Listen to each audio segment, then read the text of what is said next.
విగ్రహం వివాదం రాజేసింది. ఒక వ్యక్తి చేసిన పని రాజకీయ మంటలు లేపింది. వైఎస్ విగ్రహ ధ్వంసంపై పొలిటికల్ కాంట్రవర్సీ నడుస్తుంది. ఇప్పుడు నంద్యాలలో వైఎస్ విగ్రహ ధ్వంసంపై రాజకీయ వివాదం మొదలైంది. వైసీపీ కూటమి పార్టీల మధ్య పరస్పర ఆరోపణలు ప్రత్యారోపణలు వస్తున్నాయి.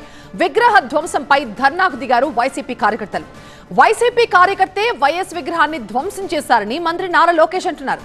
ఈ విషయం పోలీసుల విచారణలో తేలింది అన్నారు. దాడి విషయం టీడీపీకి ముందు ఎలా తెలిసిందని మాజీ ఎమ్మెల్యే శిల్పా రవి ప్రశ్నిస్తున్నారు. అతను జనసేన కార్యకర్త అని శిల్పా రవి ఆరోపిస్తున్నారు. అయితే దాడికి పాల్పడింది శిల్పా రవి అనుచరుడే అని మంత్రి బీసీ జనార్దన్ రెడ్డి ఆరోపిస్తున్నారు. విగ్రహ ధ్వంసంలో జమలయ్య అనే వ్యక్తిని పోలీసులు అదుపులోకి తీసుకున్నారు. సీసీ ఫుటేజ్ ని పరిశీలిస్తున్నారు పోలీసులు. ఇందులో ఇంకా ఎవరి ప్రమేయం ఉందా అని ఆరా తీస్తున్నారు. ఈ ఘటనపై సామాజిక మాధ్యమాల్లో దుష్ప్రచారం చేసినా, తప్పుడు సమాచారం వ్యాప్తి చేసినా కఠిన చర్యలు ఉంటాయని హెచ్చరిస్తున్నారు. నంద్యాల శ్రీనివాస సెంటర్లో ఉన్న వైఎస్ విగ్రహాన్ని నిన్న ఉదయం కూల్చివేయడంపై వివాదం రాజుకుంది. విగ్రహాన్ని ధ్వంసం చేసిన జమలయ్య వైసీపీ అనుచరుడని పోలీసులు తేల్చారంటూ లోకేష్ ట్వీట్ చేశారు. ఎన్నిసార్లు దొరికిపోయినా మీ కుట్ర క్షుద్ర రాజకీయాలు మానరా అంటూ సోషల్ మీడియాలో ప్రశ్నించారు లోకేష్. విగ్రహ ధ్వంసంపై ధర్నాకు దిగిన మాజీ ఎమ్మెల్యే శిల్పా రవిచంద్ర కిషోర్ రెడ్డి తీవ్ర ఆరోపణలు చేస్తున్నారు. ధ్వంసం చేసిన విషయం టీడీపీ వాళ్ళకి ముందే ఎలా తెలుసని ప్రశ్నిస్తున్నారు. దాడి కోసం ముందే ప్లాన్ చేసి వీడియో కూడా తీశారని ఆయన ఆరోపిస్తున్నారు. పోలీసులు సీసీ ఫుటేజ్ బయటకు తీస్తే దీని వెనుక ఎవరున్నారో తేలుతుంది అంటున్నారు శిల్పా రవి. ఈరోజు మేము చూపిస్తూ ఉన్నాం, జనసేన పార్టీకి సంబంధించినటువంటి డిప్యూటీ సీఎం గారు బర్త్డే నాడు విషెస్ చెప్పినాడు. ఎవరి పార్టీ అని చెప్పి విషెస్ చెప్పినాడు అని చెప్పి అడుగుతా ఉన్నాం. లేకపోతే మంత్రి గారి కుమారుడితోటి చక్కర్లు కొడుతున్నటువంటి ఫోటోలు చూపించినాం. ఏ పార్టీకి సంబంధించిన వ్యక్తి అని చెప్పేసి మీరు విచారణ జరిపినారని చెప్పి మేము పోలీసు వాళ్ళని అడుగుతా ఉన్నాం.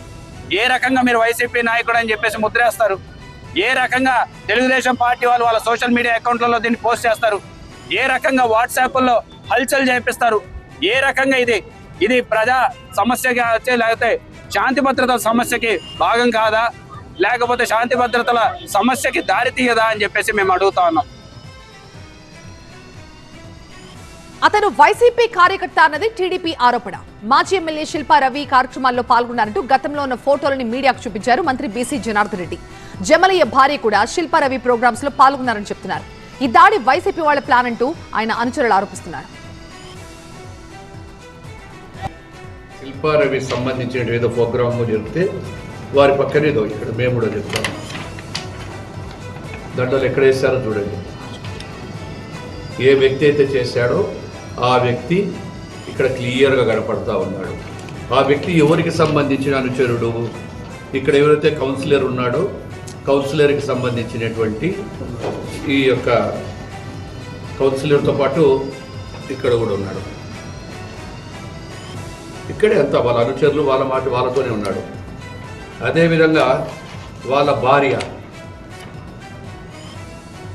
ఇక్కడ ఎక్కడో ప్రోగ్రాం జరిగితే శిల్పా రవి గారి మిస్సెస్ అక్కడ ఉంటే అక్కడ ఆవిడతో పాటు ఆ యొక్క కార్యక్రమంలో తప్పు చేసినది వాడు ఏ విధంగా చేశాడో ఏదో వాళ్ళకే తెలుసు. ఇదంతా కూడా ప్లానింగ్ అంతా కూడా బ్యాక్గ్రౌండ్లో నడిపారు. దానికి ఒక టీం ఉంటుంది. ఆ టీం ప్రకారమే వాళ్ళంతా కూడా చేయడం జరుగుతూ ఉంది. అదేవిధంగా తన భార్య ఈరోజు చెప్పింది. తన భార్య కూడా ఈరోజు చెప్తా ఉంది, మేము వైఎస్ఆర్సీపీ పార్టీ, మేము వాళ్ళకు సంబంధించిన వ్యక్తులమే కానీ సొంత భార్య చెప్తే కూడా మనం మాది తప్పంటారు. అతను జనసేన కార్యకర్త అన్నది వైసీపీ ఆరోపణ. జనసేన అధ్యక్షుడు పవన్ పుట్టినరోజు సందర్భంగా శుభాకాంక్షలు చెప్పిన పోస్టుని చూపిస్తూ ఇవిగో ఆధారాలంటూ చూపిస్తోంది వైసీపీ. విగ్రహ ధ్వంసం చేసిన వ్యక్తి 2023లో వైసీపీని వదిలి జనసేనలో చేరాడు. ఎన్నికల తర్వాత మంత్రి తనయుడు ఫిరోజ్తో కలిసి తిరిగారంటూ వైసీపీ ఆరోపిస్తోంది. వైసీపీ ఆరోపణలను జనసేన కొట్టిపడేస్తోంది. అతను ఎప్పుడూ పార్టీ సభ్యత్వం తీసుకోలేదని జనసేన నేతలు చెప్తున్నారు. 2018 నుంచి నంద్యాల వార్డు కౌన్సిలర్, వైసీపీ నేతగా ఉన్న శేషయ్య అనుచరుడిగా జమలయ్య కొనసాగాడన్నది కూటమి నేతల ఆరోపణ.